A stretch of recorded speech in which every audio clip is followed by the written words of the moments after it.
ಹೇಳ್ತಾರೆ CM ಅವ್ರಿಗೆ 30, SC ST OBC ಅವ್ರಿಗೆ 33 ಮಾಡಿಕೊಡ್ತೀನಿ ನನ್ನ ಸರ್ಕಾರ ಬಂದ್ರೆ ಅಂತಂದ ಹೇಳಿದ್ರು.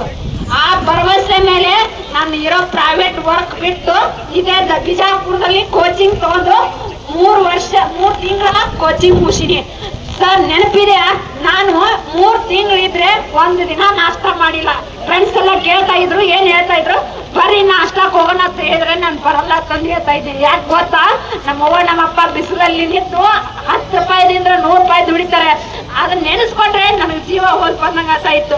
ಯಾಕಂದ್ರೆ ತಂದೆ ತಾಯಿ ಎದೆ ಎತ್ತಕ್ಕೆ ಬಿಡದಿದ್ದೀವಿ ನಾವು. ಅವ್ರಿಗೆ ದುಡಿದು ಹಾಕೋ ವಯಸ್ಸಲ್ಲಿ ಅವರು ಸಂಬಳ ತಗೊಂಡು ನಾವು ಇಷ್ಟು ಆರಾಮಾಗಿ ಇದ್ದೀವಲ್ಲ ಅನ್ನೋದು ನನಗೆ ತುಂಬಾ ಬೇಜಾರಿದೆ. ಯಾಕಂದ್ರೆ ನನ್ನ ತಮ್ಮ ಇರೋದು ತುಂಬಾ ಚಿಕ್ಕವನಿರಾನೆ. ನಮ್ಮ ಮನೆಯಲ್ಲಿ ನಾವೇ ಹೆಣ್ಮಕ್ಳು ದೊಡ್ಡವರು. ನಮ್ಮ ತಾಯಿ ತಂದೆ ಹೇಳ್ತಾರೆ ಓದು ಓದು ಅಂತಂದು ಹೇಳ್ತಾರೆ. ಆದ್ರೆ ಇಲ್ಲಿ ನೋಡಿದ್ರೆ ನಮ್ ಪೊಲೀಸ್ ಕಾನ್ಸ್ಟೇಬಲ್ ಏದೇ ಬರಲ್ಲ.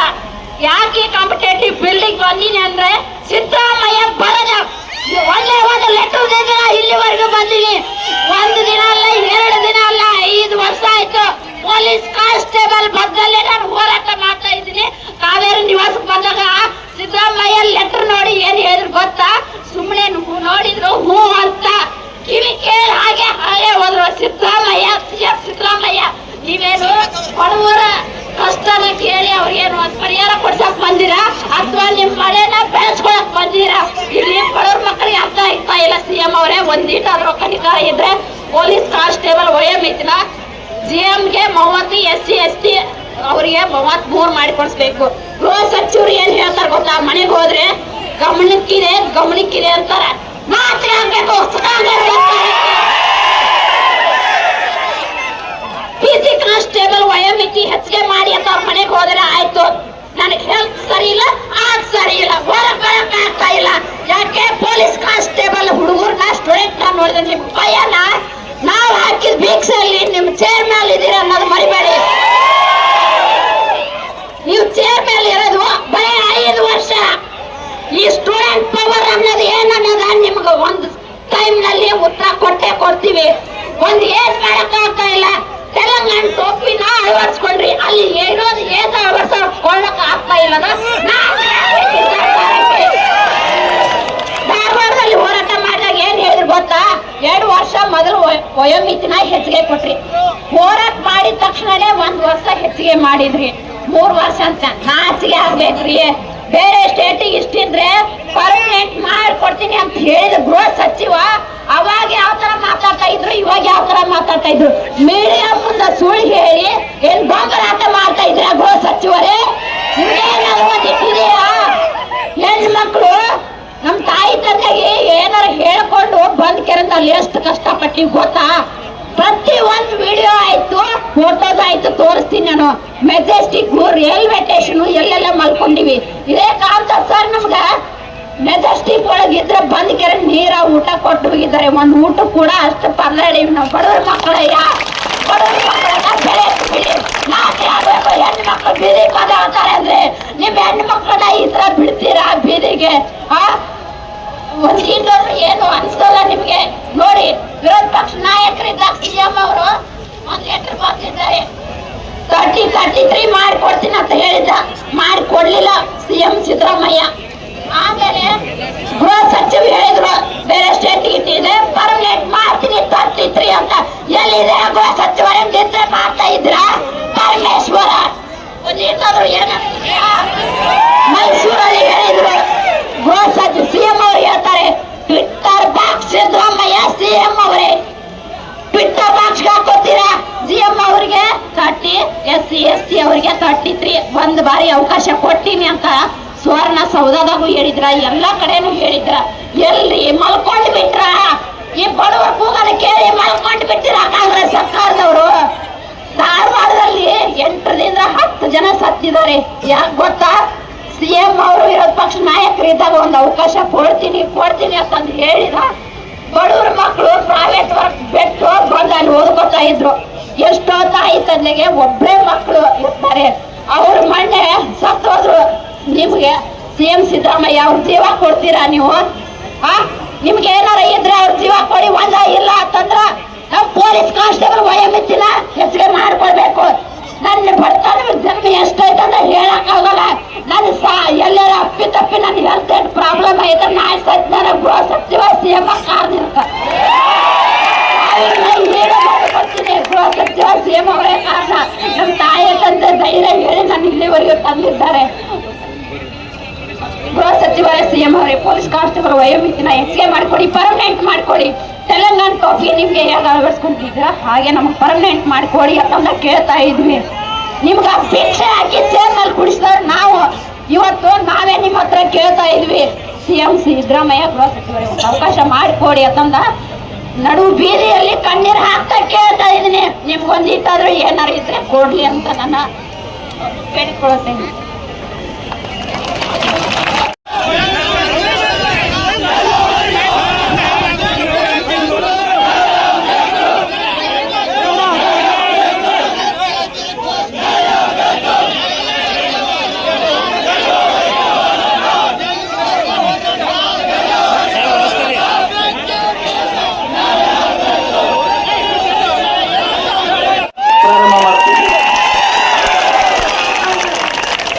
ಇವತ್ತು ನಾವು ಸುಮ್ನೆ ಆಟ ಆಡೋದ್ ಕೆಲಸ ಮಾಡಕ್ ಬರ್ತಿಲ್ಲ ಇಲ್ಲಿ. ಸುಮ್ನೆ ಏನೋ ನಮ್ಗೆ ಟೈಮ್ ಪಾಸ್ ಮಾಡಕ್ ಬರೋಕೆ ಹೋರಾಟ ಮಾಡ್ತಾ ಇಲ್ಲ. ಇಲ್ಲಿ ಹೋರಾಟ ಮಾಡ್ತಾ ಇರೋದು ಸರ್ಕಾರ ಹೇಳಿರೋ ಒಂದು ಹೇಳಿಕೆನ, ಅವರು ಒಂದೊಂದು ಸ್ಟೇಟ್ಮೆಂಟ್ಸ್ ಪ್ರತಿಯೊಬ್ಬ ಯುವಕರನ್ನು ಪ್ರತಿದಿನ ನ್ಯೂಸ್ ಪೇಪರ್ ಓದ್ತಾರೆ. ಅವರ ಪ್ರಣಾಳಿಕೆಯಲ್ಲಿ ಏನ್ ಹೇಳಿತ್ತು ಕಾಂಗ್ರೆಸ್ ಸರ್ಕಾರ? ಒಂದೇ ವರ್ಷದಲ್ಲಿ 2.5 ಲಕ್ಷ ವೇಕೆನ್ಸಿ ಫಿಲ್ ಮಾಡ್ತೀನಿ ಅಂತ ಹೇಳಿದ್ರು. 2.5 ವರ್ಷ ಆಯ್ತು ಯುವಕರಲ್ಲಿ ಬರೀ ಒಂದಲ್ಲ ಒಂದ್ ರೀಸನ್ ಹೇಳ್ಕೊಂತ ಎಷ್ಟು ಹೋರಾಟ ಮಾಡಿದ್ರು ಒಂದೇ ಒಂದು ನೋಟಿಫಿಕೇಶನ್ಸ್ ಆಗ್ತಾ ಇಲ್ಲ. ಆಗ್ತಾ ಇದೆಯಾ? ಕಳೆದ 5-6 ವರ್ಷದಿಂದ ಯಾವುದೇ ನೇಮಕಾತಿ ಪ್ರಕ್ರಿಯೆ ಪ್ರಾರಂಭ ಆಗ್ಲೇ ಇಲ್ಲ. 5-6 ವರ್ಷ ಯಾಕೆ ಹೇಳ್ತೀನಿ ಅಂತಂದ್ರೆ, 2 ವರ್ಷ ಕೋವಿಡ್ ಆಯ್ತು, 2 ವರ್ಷ ಎಲ್ರಿಗೂ ಸರ್ವೇ ಸಾಮಾನ್ಯ ಇಡೀ ಆಲ್ ಓವರ್ ಎಂಟೈರ್ ವರ್ಲ್ಡ್ಗೆ ನಮ್ಮ ಎಂಟೈರ್ ವರ್ಲ್ಡ್ಗೆ ಏನಂತಂದ್ರೆ ಒಂದು ಕೋವಿಡ್ ಅಂತ ಒಂದು ಮಹಾಮಾರಿ ಇತ್ತು, ಅದು ಎಕ್ಸೆಪ್ಷನ್. ಅದಾದ್ಮೇಲೆ 1 ವರ್ಷ ಎಲೆಕ್ಷನ್ ಇಯರ್, ಅದಾದ್ಮೇಲೆ 1.5 ವರ್ಷದಿಂದ ಒಳ ಮೀಸಲಾತಿ ಅಂತ ನೆಪ ಇಟ್ಕೊಂಡು ಒಂದೇ ಒಂದು ನೋಟಿಫಿಕೇಶನ್ಸ್ ಮಾಡಿಲ್ಲ. ಮಾಡಿದಾರಾ?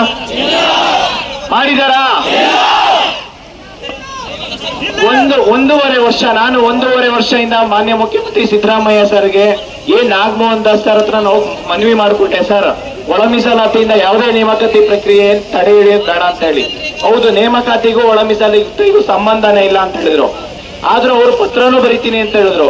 ನಾನು ಮಾನ್ಯ ಮುಖ್ಯಮಂತ್ರಿ ಸಿದ್ದರಾಮಯ್ಯ ಸರ್ಗೆ ನಾನು ಅವತ್ತಿಂದ 1.5 ವರ್ಷದಿಂದ ಕೇಳ್ಕೊಂತ ಇದ್ದೀವಿ, ಏನಂದ್ರೆ ಒಳ ಮೀಸಲಾತಿ ಒಳಗೊಂಡಂತೆ ನೇಮಕಾತಿ ಪ್ರಕ್ರಿಯೆ ಪ್ರಾರಂಭ ಮಾಡಿ ಅಂತ ಹೇಳಿ. ಹೌದಾ ಇಲ್ವಾ? ಆದ್ರೆ 1.5 ವರ್ಷದಿಂದ ನೆಪ ಹೇಳ್ಕೊಂಡು ಬರ್ತಾನೆ ಹೋದ್ರು. ನಾವು ಆಗಸ್ಟ್ 11ನೇ ತಾರೀಕು ನೇಮಕಾತಿ ತಿಥಿ ಆಗಿದೆ ಅಂತ ಹೇಳಿ ಹೋರಾಟ ಮಾಡಿದ್ವಿ ಫ್ರೀಡಂ ಪಾರ್ಕ್ ಅಲ್ಲಿ.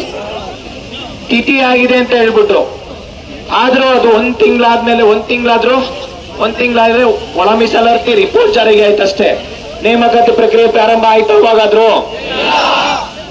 ಅದಾದ್ಮೇಲೆ ತಿರ್ಗಾ ಮತ್ತೆ ನಾವು ಸೆಪ್ಟೆಂಬರ್ 25ನೇ ತಾರೀಕು ಧಾರವಾಡದಲ್ಲಿ ಹೋರಾಟ ಮಾಡ್ಬೇಕು ಅಂತ ಹೇಳಿ ಎಲ್ಲಾ ವಿದ್ಯಾರ್ಥಿಗಳು ಡಿಸೈಡ್ ಮಾಡಿದ್ವಿ. ಹೌದಾ?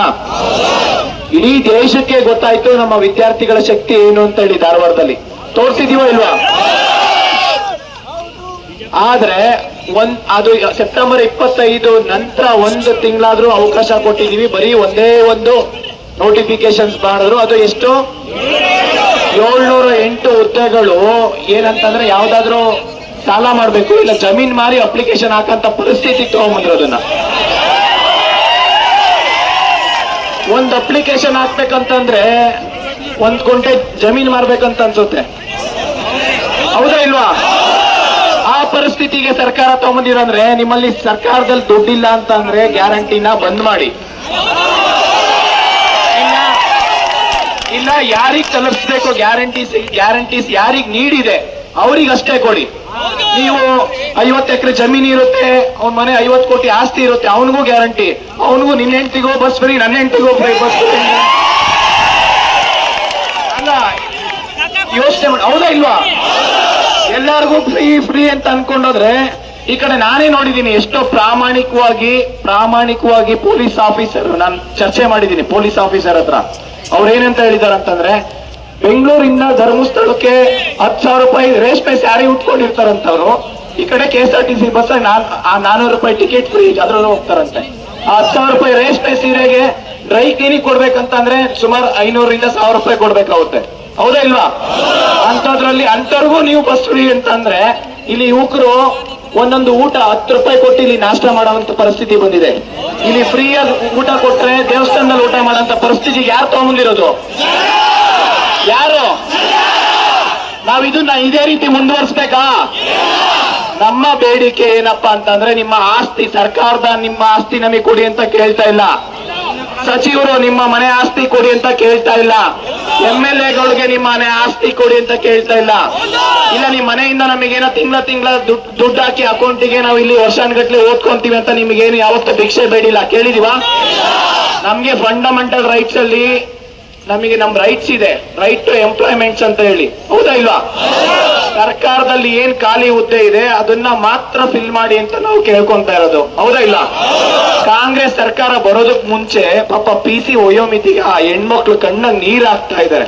ಮನೆ ಹತ್ರ ಹೋಗಿವಿ, ಮಾನ್ಯ ಮುಖ್ಯಮಂತ್ರಿ ಸಿದ್ದರಾಮಯ್ಯ ಅವ್ರನ್ನ ಕೇಳ್ಕೊಂಡ್ರೆ ಹೆಣ್ಮಕ್ಳಿಗೆ ಮಾಮೂಲಿ ಅದು ಕಣ್ಣಾಗ ನೀರ್ ಹಾಕೊಂಡು ಹೋಗ್ತೀರಾ ಅಂತ ಹೇಳ್ತಾರಂತೆ. ನಿಮಗೆ ನಿಜವಾಗ್ಲೂ ನಾವೇ ಚಪ್ಪಲಿ ನೋಡ್ಕೊಬೇಕು ನಿಮ್ಗೆ ಓಟ್ ಹಾಕಿ ಗೆಲ್ಸಿರೋದಕ್ಕೆ.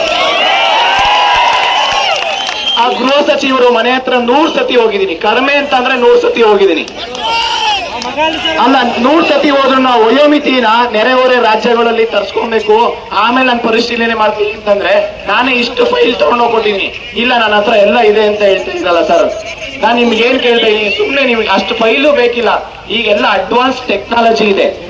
5 ನಿಮಿಷ ಸಾಕು, ಸುಮ್ನೆ ಗೂಗಲ್ ಮಾಡ್ಬಿಟ್ರೆ entire state list, state by state ಯಾವ ಎಷ್ಟೇ ಸ್ಟೇಜ್ ಇದೆ ಅಂತ ಲಿಮಿಟ್ ತೋರಿಸ್ತಾರ ಇಲ್ವಾ?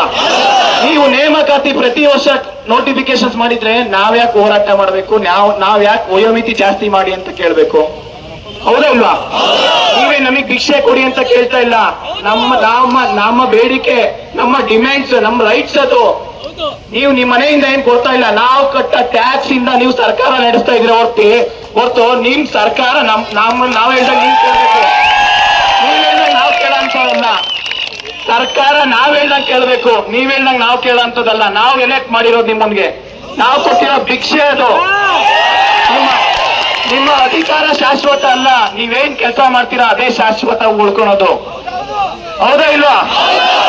ಯಾವ ಅಧಿಕಾರ ಇರ್ಬೋದು, ಯಾವುದೇ ರಾಜಕೀಯವಾಗಿರ್ಬೋದು, ಯಾವುದೇ ಅಧಿಕಾರ ಇರ್ಬೋದು, ಅದು 2 ದಿನ ಅಷ್ಟೇ, ಅದು ಶಾಶ್ವತ ಇಲ್ಲ. ನಿಮ್ಮ ಹತ್ರ 100 ಕೋಟಿ 1000 ಕೋಟಿ ಇದ್ರು ನಮ್ಮಷ್ಟು ಶಕ್ತಿ, ನಮಗಿರೋ ಒಂದು ನಾಲೆಡ್ಜ್ ನಿಮ್ಮಲ್ಲಿ ಇಲ್ಲ.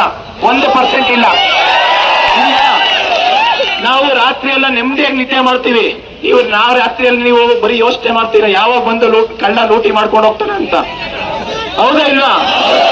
ನೀವು ಜಾಸ್ತಿ ಅಂದ್ರೆ 1 ಜನರೇಷನ್ ಇಲ್ಲ 2 ಜನರೇಷನ್, ಅದಕ್ಕೂ ಜಾಸ್ತಿ ಅಂದ್ರೆ 3 ಜನರೇಷನ್ ನೀವು ರಾಜಕೀಯ ಮಾಡ್ಬೋದು. ಹೌದಾ?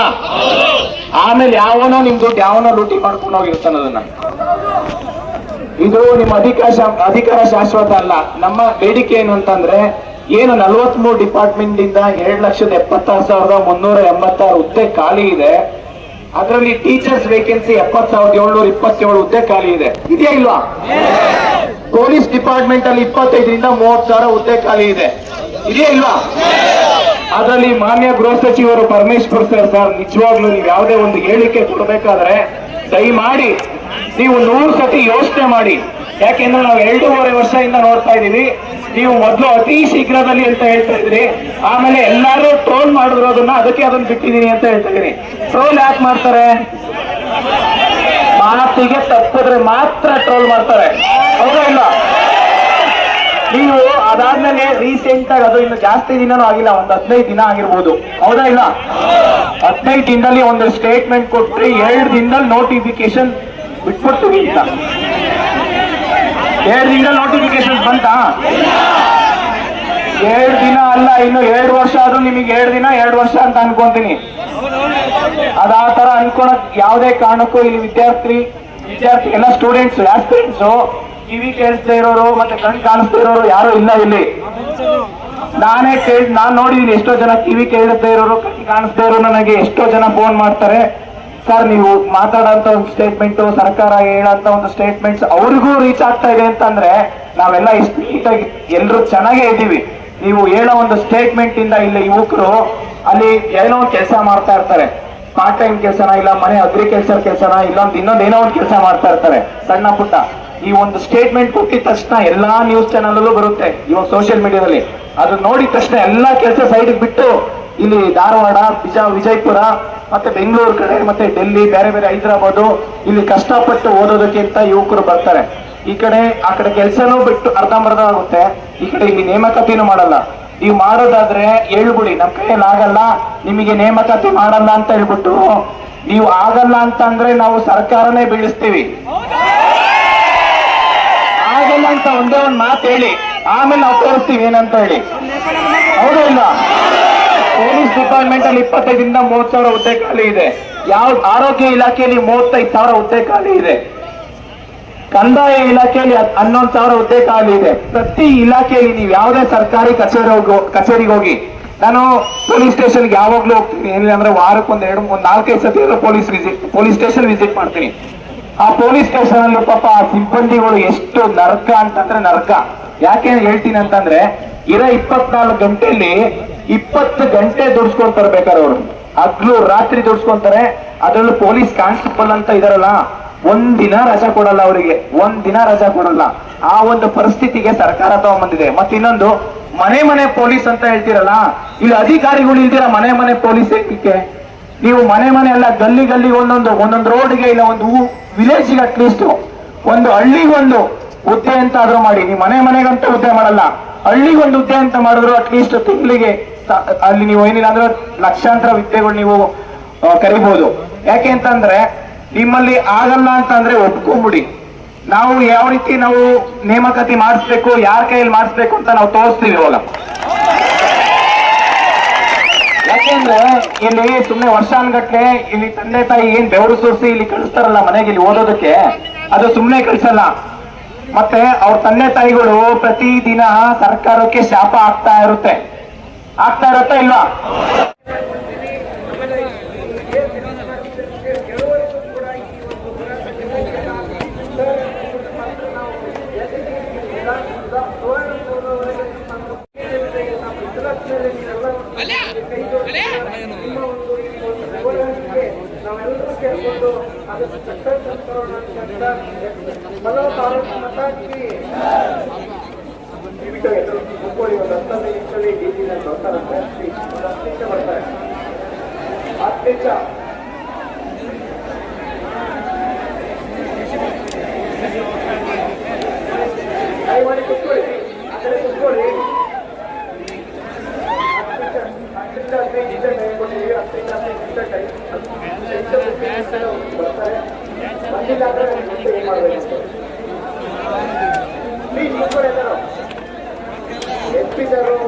ಬರ್ತಾರೆ. ನಮ್ಮ ಡಿಸೈನ್ ಮೊದಲನೇ ಬೇಡಿಕೆ ಈಡೇರ್ಬೇಕಾ ಬೇಡವಾ? ಜಾಸ್ತಿ ಪ್ಲೀಸ್ ಇಷ್ಟೊತ್ತು ಕೂತ್ಕೊಳ್ಳಿ. ಹಿಂದೆ ಇರೋದನ್ನ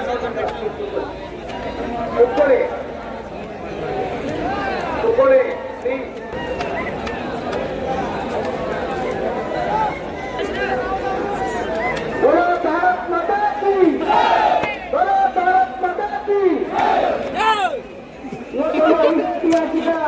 ವಿದ್ಯಾರ್ಥಿಗಳ ಒಂದು ಪ್ರತಿಭಟನೆ, ಅದು ತುಂಬಾ ನಾವು ಇತಿಹಾಸದಲ್ಲೇ ಕಾಣದೇ ಇರುವಂತ ಇದೊಂದು ಪ್ರತಿಭಟನೆ.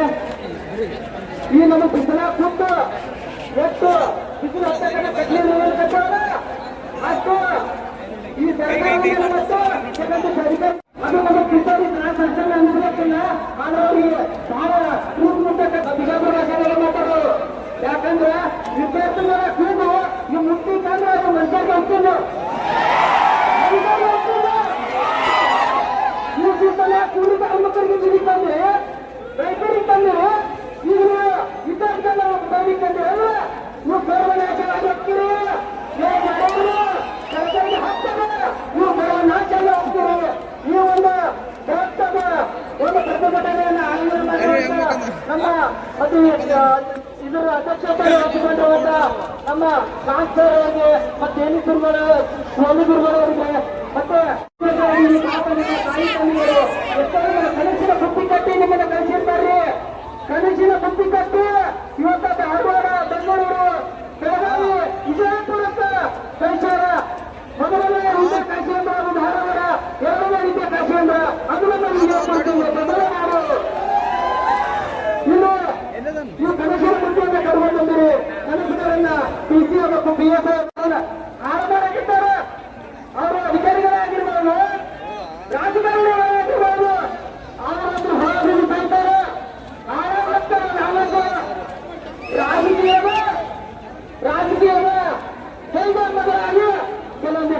ಅಧಿಕಾರಿಗಳು ಸಂಸ್ಥೆ ಕೆಲಸ ಮಾಡಕತ್ತಾರೆ. ಅವ್ರಿಗೂ ಒಳ್ಳೆ ಅಂದ್ರೆ ಈ ಬಿಜಾಪುರ ಸರ್ಕಲ್ ವಿದ್ಯಾರ್ಥಿಗಳು ಜನ ಆಗ್ತೀವಿ. ಆಗ ಏನ್ ಮಾಡ್ತಾರೆ ಅಂತ ನಾವು ನೋಡೋಣ. ಹೌದಾ? ಒಬ್ಬ ಕೈದಿಗೆ 850 ಒಬ್ಬ ಕೈದಿಗೆ 850 ರೂಪಾಯಿ ಪೇಮೆಂಟ್ ಕೊಡ್ತಾ ಇದ್ದಾರೆ. ಹೌದಾ? ಇವತ್ತು ನಮ್ಮ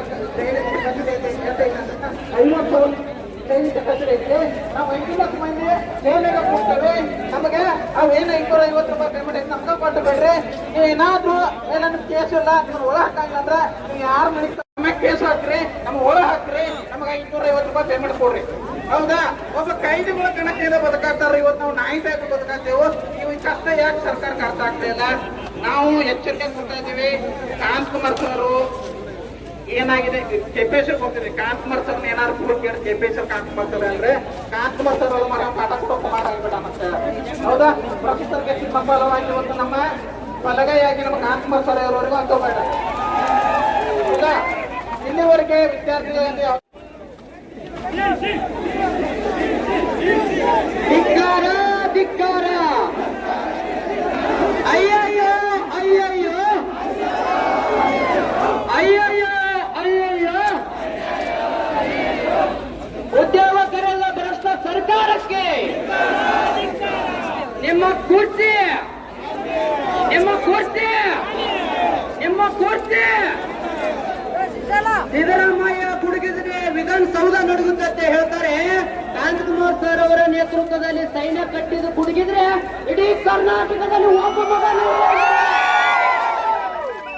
ಬೆಂಗಳೂರಲ್ಲಿ ಫ್ರೀಡಂ ಪಾರ್ಕ್ ಕೂಡ ಹೋರಾಟ ಮಾಡಿದ್ದಾರೆ. ಅವ್ರ ಮ್ಯಾಗ ದೌರ್ಜನ್ಯ ಮಾಡಿ ಕೈ ಕೂಡ ಮುರಿದಿದ್ದೀರಿ. ಧಾರವಾಡದ ಏನಪ್ಪಾ ಅಂದ್ರೆ ಜುಬ್ಲಿ ಸರ್ಕಲ್ ಕೂಡ ಅವ್ರ ಮ್ಯಾಗೆ ಒತ್ತಡವನ್ನು ಹಾಕಿ ಪ್ರತಿಭಟನೆ ಅಂತ ತಡೆಯುವಂತ ಕಾರ್ಯಕ್ರಮವನ್ನು ಮಾಡಿದಿರಿ. ಅದೇ ರೀತಿಯಾಗಿ ಬಿಜಾಪುರದಲ್ಲಿ ಬರ್ತಾರ ಸ್ಟ್ರೈಕ್ ಮಾಡ್ತಾರ ಅಂದ್ರೆ ಕೂಡ ಅವ್ರು ಸ್ಟ್ರೈಕ್ ಮಾಡ್ತಾ ಇಲ್ಲ. ಇದಕ್ಕೆಲ್ಲ ಕಾರಣ ಸರ್ಕಾರ. ಮಾನ್ಯ ಜಿಲ್ಲಾಧಿಕಾರಿ ಅವರಿಗೆ ಈಗ ಜಿಲ್ಲಾಧಿಕಾರಿ ಅವರ ಆಗಮನ ಆಗ್ತಾ ಇದೆ. ಅವರಿಗೆ ಮನವಿಯನ್ನ ಮಾಡ್ಕೊತಾ ಇದ್ದೇವೆ. ಆದಷ್ಟು ಹಿಂದಕ್ಕೆ ಸರಿಬೇಕು ಪ್ಲೀಸ್.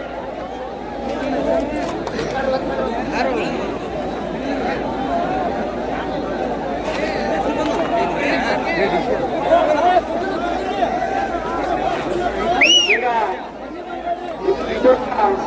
ಜಿಲ್ಲಾಧಿಕಾರಿಗಳ ಆಗಮನ ಆಗಿದೆ. ನಮ್ಮ ಸಂಪೂರ್ಣ ಬೇಡಿಕೆಗಳು ಏನದಾವ ಉಸು ಈಡೇರಲೇಬೇಕು.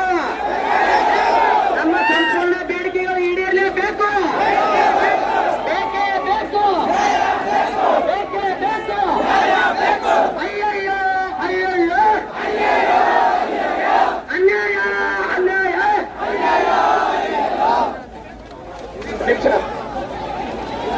ಎಲ್ಲರೂ ಕೂತ್ಕೊಳ್ಳಿ. ಇಷ್ಟೊತ್ತು ಬೆಳಗ್ಗೆಯಿಂದ ಬಿಸಿಲು ಕೂತಿದೀವ ಈಗ. ಬೆಳಗ್ಗೆಯಿಂದ ಬಿಸಿಲು ಕೂತ್ಕೊಂಡು ದಯವಿಟ್ಟು ಎಲ್ಲರೂ ಕುಂದ್ರಬೇಕು. ಕುಂದ್ರಿ ಕುಂದ್ರಿ ಕುಂದ್ರಿ ಎಲ್ಲರೂ ಕುಂದ್ರಬೇಕು. ಕುಂದ್ರಿ.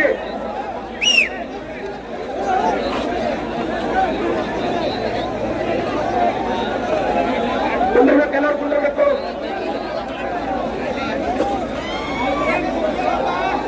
ಎಲ್ಲರೂ ಕುಂದ್ರಿ.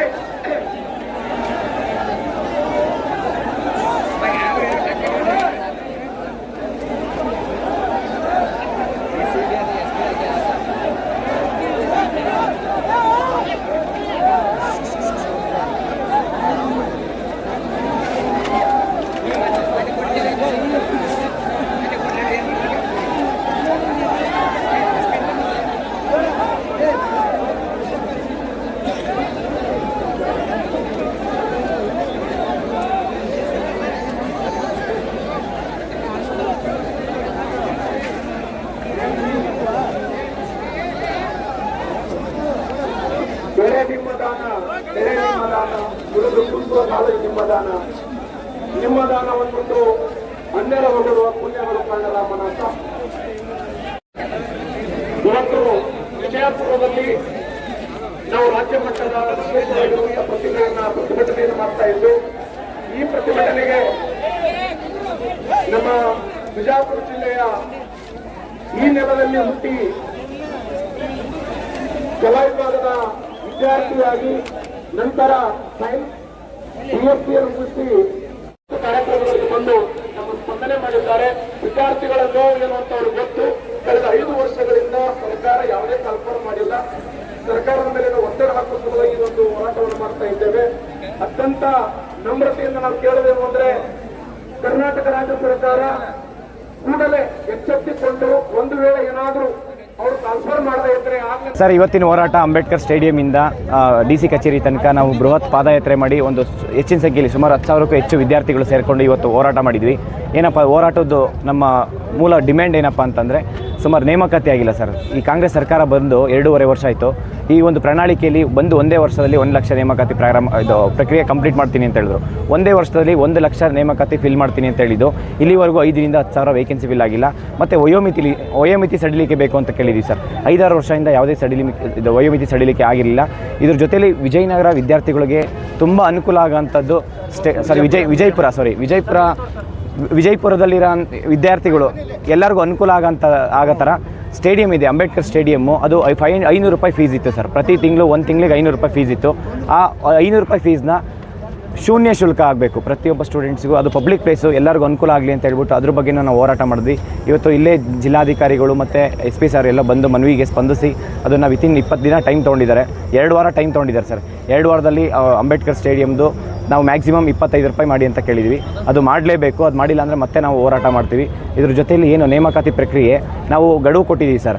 ವಿಂಟರ್ ಸೆಕ್ಷನ್ ಏನಿದೆ ಇವಾಗ ಡಿಸೆಂಬರ್ 8ನೇ ತಾರೀಕು, ಅದರೊಳಗಡೆ ಸರ್ಕಾರ ಈ ನೇಮಕಾತಿ ಪ್ರಕ್ರಿಯೆ ಪ್ರಾರಂಭ ಮಾಡ್ತು ಅಂತಂದರೆ ನಾವು ಸುವರ್ಣಸೌಧ ಮುತ್ತಿಗೆ ಹಾಕೋದು. ಸುವರ್ಣಸೌಧ ಅಂದರೆ ನಾವೇನು ಬೆಳಗಾವಿ ಅಧಿವೇಶನದಲ್ಲಿ ನಾವು ಹೋರಾಟ ಮಾಡಲ್ಲ. ಇಲ್ಲ ಅಂತಂದರೆ ವಿದ್ಯಾರ್ಥಿಗಳ ಹೋರಾಟ ಯಾವ ರೀತಿ ಇರುತ್ತೆ ಅಂತ ಹೇಳ್ಬಿಟ್ಟು ನಾವು ಬೆಳಗಾವಿ ಸೆಕ್ಷನಲ್ಲಿ ವಿಂಟರ್ ಸೆಕ್ಷನಲ್ಲಿ ನಾವು ತೋರಿಸ್ತೀವಿ ಸರ್. ಚಳಿಗಾಲ ಅಧಿವೇಶನದಲ್ಲಿ ನಾವು ತೋರಿಸ್ತೀವಿ ಯಾವ ರೀತಿ ಹೋರಾಟ ಇರುತ್ತೆ. ನನ್ನ ಹೆಸರು ಕಾಂತಕುಮಾರ್ ಅಂತ ಹೇಳಿ ಸರ್, ಅಖಿಲ ಕರ್ನಾಟಕ ರಾಜ್ಯ ವಿದ್ಯಾರ್ಥಿ ಸಂಘಟನೆಯ ರಾಜ್ಯಾಧ್ಯಕ್ಷ. ನಾವು ಇವತ್ತು ಬೃಹತ್ ಪ್ರತಿಭಟನೆ ಮಾಡಿದ್ದೀವಿ.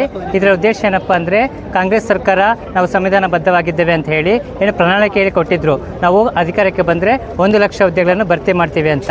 ಆದರೆ ಅವರು ಅಧಿಕಾರಕ್ಕೆ ಬಂದು 2.5 ವರ್ಷ ಆಗ್ತಾ ಇದೆ, ಯಾವುದೇ ರೀತಿಯ ಹುದ್ದೆಗಳು ನೇಮಕಾತಿ ಮಾಡಿಲ್ಲ. ಹಾಗಾಗಿ ನಾವು ಖಾಲಿ ಇರ್ತಕ್ಕಂಥ ಹುದ್ದೆಗಳನ್ನು ಭರ್ತಿ ಮಾಡಬೇಕು, ನಿಷ್ಪಕ್ಷಪಾತವಾಗಿ ಮಾಡಬೇಕು. ಹಾಗೂ KPSC ಅವರು ಯಾವುದೇ ಕಾರಣಕ್ಕೂ ಕೊಡಬಾರ್ದು, KA ಮೂಲಕ ಕೊಡಬೇಕು ಅಂತ ಹೇಳಿ ನಾವು ಹೋರಾಟ ಮಾಡಿದ್ದೀವಿ sir. Anjan Raj sir. UPSC ಅದು IAS ಕಂಡಕ್ಟ್ ಮಾಡುತ್ತದೆ. 28 ರಾಜ್ಯಗಳು ಹಾಗೂ 8 ಕೇಂದ್ರಾಡಳಿತ ಪ್ರದೇಶಕ್ಕೆ ಎಕ್ಸಾಮ್ ಕಂಡಕ್ಟ್ ಮಾಡ್ತದೆ. ಅದು 1 ವರ್ಷದಲ್ಲಿ ಎಕ್ಸಾಮ್ ಪ್ರೊಸೆಸ್ ಎಲ್ಲ ಮುಗಿಸುತ್ತದೆ. ಅದೇ KE ಅವರು ಪ್ರಸನ್ನ ಸಾಹೇಬರು 6 ತಿಂಗಳಲ್ಲಿ VA ಎಕ್ಸಾಮ್ ಇದು ಮಾಡಿ ಸರ್ ಪ್ರೊಸೆಸ್ ಎಲ್ಲ ಮುಗಿಸಿದ್ದಾರೆ. ಆದರೆ KPSC ಅವರು 3 ವರ್ಷ 4 ವರ್ಷ ತಗೊಳುತ್ತೆ ಸರ್ ಪ್ರೊಸೆಸ್ ಕಂಪ್ಲೀಟ್ ಮಾಡೋಕ್ಕೆ. ಆದ ಕಾರಣ ದಯಮಾಡಿ ಈ ಒಂದು KPSCನ ಶುದ್ಧೀಕರಣ ಮಾಡಬೇಕು, ಪ್ರೊಸೆಸ್ಸನ್ನು ಬೇಗ ಮುಗಿಸ್ಬೇಕಂತ ನಮ್ಮ ಹೋರಾಟ ಸರ್. ಇನ್ನಷ್ಟು ಸುದ್ದಿಗಾಗಿ ನಮ್ಮ News 11 ಕರ್ನಾಟಕ ಚಾನೆಲ್ಗೆ ಲೈಕ್ ಮಾಡಿ, ಶೇರ್ ಮಾಡಿ, ಸಬ್ಸ್ಕ್ರೈಬ್ ಮಾಡಿ.